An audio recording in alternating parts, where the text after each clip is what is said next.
tahu bulat itu adalah gimana ya duty karena gama me margin tamai ekale itu mete gama te yak gedette gihila තියෙන්නේ.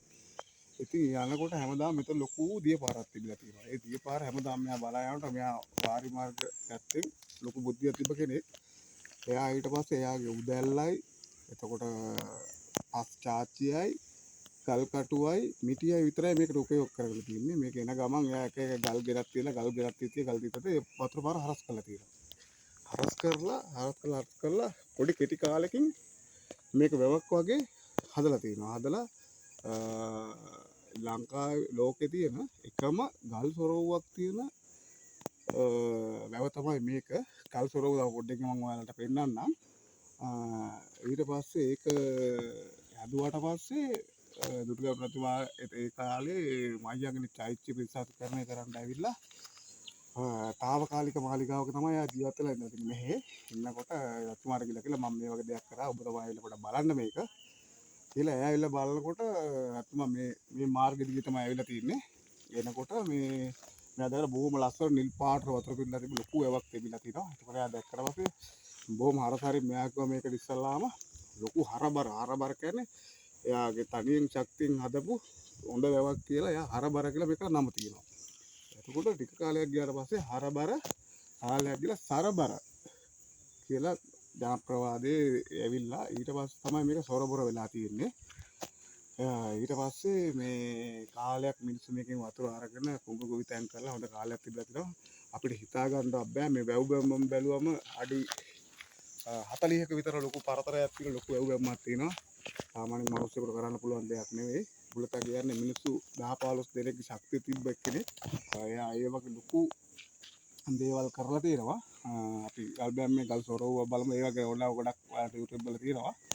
මේ ඇත්තටම මයංගන ආවොත් එන්න ඕන තැනක් බලන්න ඕන තැනක්. හැබැයි මේවා ඔක්කොම දැන් මුදල මත තමයි පදනම් වෙලා තියෙන සෑහෙන දේවල් හැමතැනම කඩ දාලා ඒවා දාලා මේවා දාලා පාකින් අරන් නැත්නම් ඉස්සරේ දේවල් තිබුණේ නැහැ. බෝට්ටු සවාරි දාලා හැබැයි තියෙන්නත් ඕනේ ඒවා නැති වෙන්න බෑ. හැබැයි ඉතින් සියලුම දේවල් ව්‍යාපාර වෙලා තියෙන්නේ. හැබැයි වල් ගහක්වත් කපන්න නැති මිනිස්සුන්ගේ සල්ලි ගන්නවා.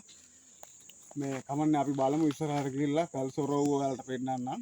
එයා ඒක ගල් කටුවෙන් ගස්වල පොතු සහ මල් කොළ එකතු කරලා බෙහෙතක් හදලා ඒ ගල් සොරවුවේ ගල්ල තුල අතුරලා එතන ගල ගොඩක් මෙලෙක් වෙලා තියෙනවා. නිකන් පස් කපනවා වගේ එකල තමයි ඒක කපලා ඒ සොරවුව හදලා තින්නේ. අපිට නම් හිතා ගන්නවත් බෑ. හැබැයි අපි ගිහලා බලමු.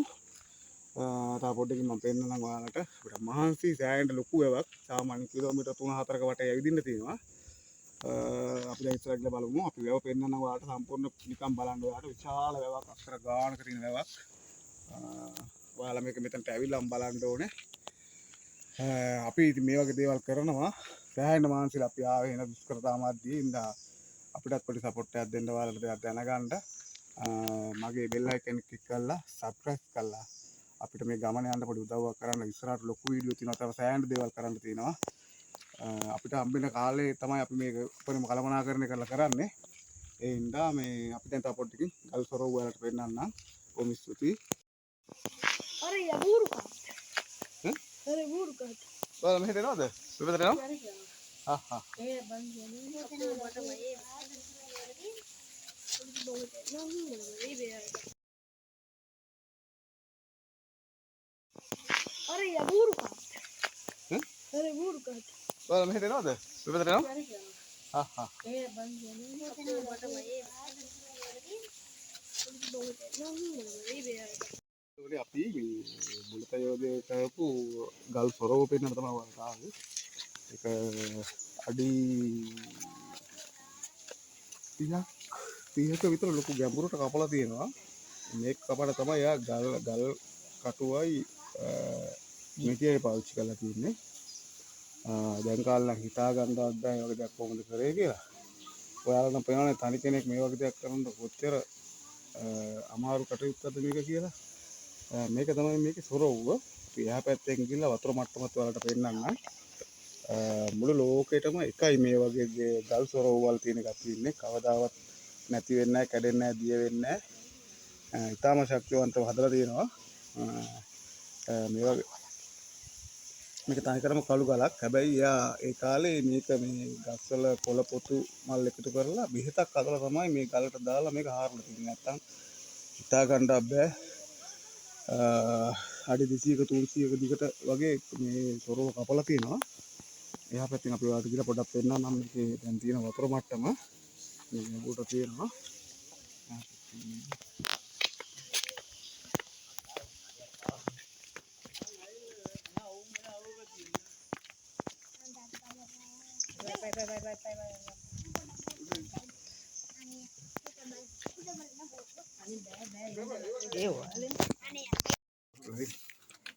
right. ඉතින් දැනට අඩි 20ක විතර වතුර ප්‍රමාණයක් තියෙනවා. මේ ඇවිල්ලා උඩරින් මට්ටම මේට අඩි පිරුණොත් ඒවා සොරව ඇරලා වතුර වැඩිපුර යවනවා. දැන් මෙන්න බලන්න අඩි 20ක් විතර වතුර තියෙනවා මෙතනට. මෙතන පිරලා තමයි වතුර යන්නේ.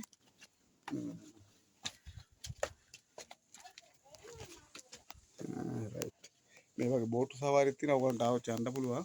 මේ ගලන්න කොහොමද දන්නේ අපි අහන්න ගියේ නෑ. ඒක හොඳයි. ඉතින් ආවොත් මේක බලලා ඔයගොල්ලන් විනෝද වෙලා යන්න පුළුවන්. මේ ලොකු අත්දැකීමක් කියලා ගන්න. හැබැයි දැන් ගොඩාක් ප්‍රශ්නේ. අපි දැන් යන්න යන්නේ. බලා ගන්න.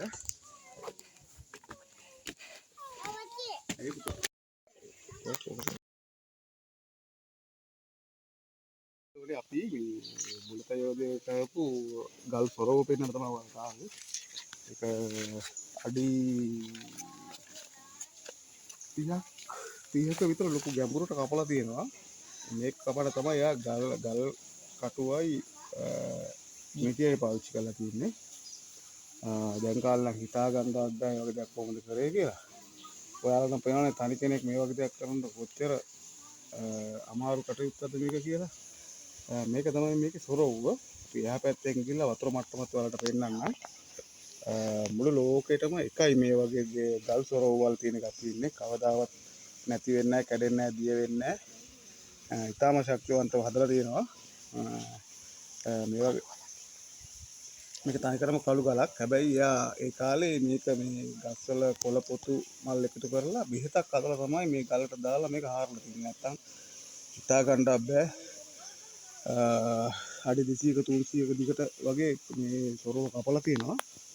එහා පැත්තෙන් අපි ඔයාලට ගිහලා පොඩ්ඩක් පෙන්නන්නම්. මේකේ දැන් තියෙන වතුර මට්ටම මේ උඩට තියෙනවා.